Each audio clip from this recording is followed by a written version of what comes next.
The record essentially started in my basement, and the idea was for me to record without any time constraints, real money constraints, and really get into a lot of new keyboards or old keyboards. I bought some new drum machines, old drum machines. I'm really trying to mess with the palette of what we've got, because I feel like when you want to try and lure the world into what you're doing rather than just a small portion of people, you have to compete with electronic music, you have to compete with hip hop, and their palette is incredibly wide. They can sample anything they want. So in those first 4 or 8 bars, they can come at you with anything.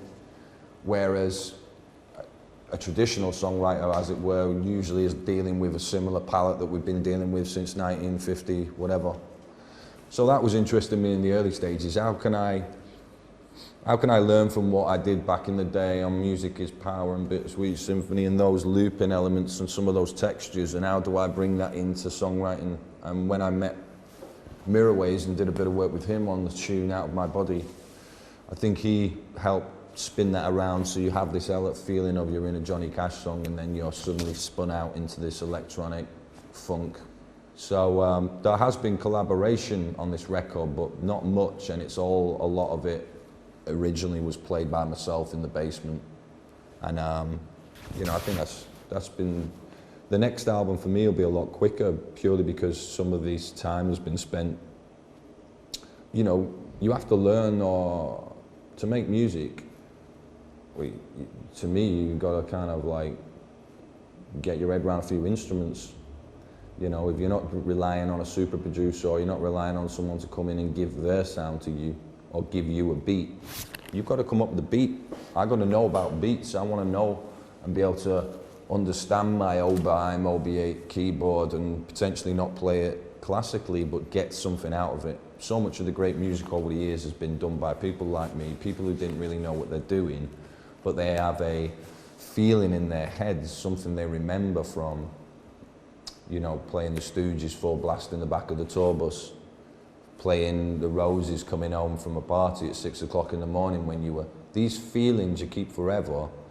And because I'm not musically, what's the word, I don't have the language. My language is feeling.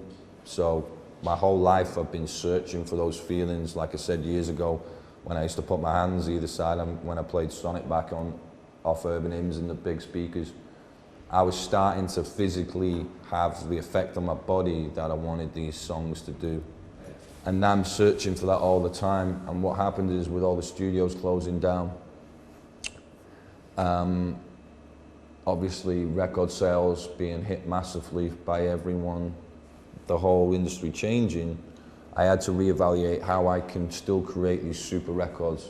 So Out of My Body is in the mold of Song for the Lovers, Bittersweet, going right back. It's what I call a proper super old school record, made with modern technology and old stuff to create something that you've never heard before. And even though the album contains things that are very classically written, I still have this burning ambition to find a bed for my vocals and what I'm trying to get across that is as fresh and as new and as different. Because, you know, over the years I've made music where people couldn't hear the chorus, so when we first presented the record company with Bittersweet Symphony, they said they couldn't hear the chorus, the main guys, the big, you know, the ones who know it all. They couldn't hear the chorus. So over the years you come to understand that the big battle is trying to say, look, I've done it before, this is what I do, so just trust me that yes, although you've not heard anything like Out of My Body from any other band or artist from England at the moment, that's the reason. So because you're unfamiliar and feel fearful of it, you want to either criticize it or you want to ignore it. And that's what happened with my last album as well, is that because people didn't quite get where it was coming from, it was better off to ignore it.